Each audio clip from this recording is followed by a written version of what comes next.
भक्क मकै गरेछ त्यहाँ खाइकन हाल्नु नि मकै जम्मै किरा लाग्ला भनेर पहिला मकै कसरी गोड्छिन्छ आमा के पहिला मकै कसरी गोडमेल गर्थ्यो अब मकै यो मकै बोट हो हैन बाँधेर राख्नु हुँदैन यो वरिपरि यसरी गोड्ने यसरी गोड्ने यसरी गरेर घाँस वरिपरिको ठिकेर वरिपरि गोड्ने हो अन्त बाँधेर पनि त्यो यहाँ बाँधेर पनि अनि घर धन्दा कहिले सकेर गर्ने त घरमा अब दिउँसो गर्ने अब दिउँसो मकैबारीमा गोड्ने बिहान बेलुकै घर धन्दा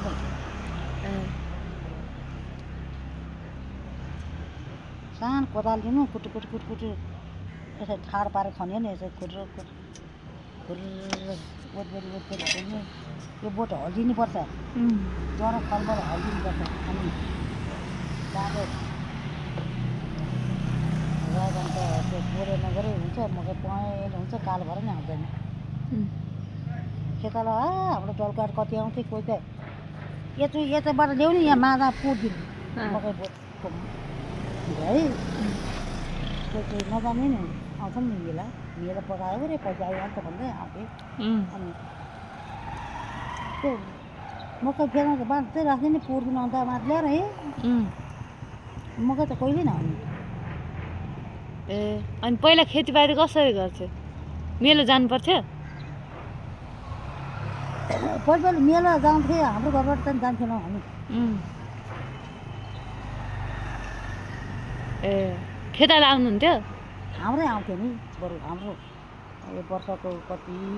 हजार पैसा लाग्थ्यो चौको मान्छेले मान्छेले घरबाट अब काम सिद्ध्याएन पिन्सन झिकेर ल्याएर बगलमा हालेर लैजाने अनि मेरो छुटेर टिप्दाहरूमा बसी हेर्नु ल पैसा बाँड्यौ तिमी खोजेर ल्याउँछौ खेता तिमीले पैसा बाँड सबै खेताला भनेर अनि दिनुहुन्थ्यो आउँछु एक दुई बढी आफूलाई राख्नु तिमी खेताल पनि हिँड्छौ भन्ने बुढी बस्छ माया दसैँमा माछामा बोलाउनु हुन्थ्यो अनि खाजा बनाउनु चाहिँ कसको जिम्मा मै नि हजुरको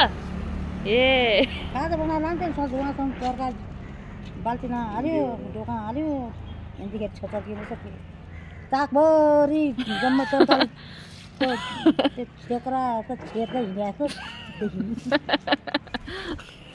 छेर्दै गई चाहिँ खाजा बुढी के खानु भनौँ नि डर हुन्थ्यो के अरे है जाने हुन्थ्यो म त तिमीहरू सबै मेला जाऊ कान्छी बन्नु खाँदा भने हरमा नि बनाएर फेरि ल्याउनु पऱ्यो टाढा लानुपर्छ कस्तो गाह्रो मलाई एकदम दुईजना भयो त यसो पोकोसोको पाऱ्यो चिउर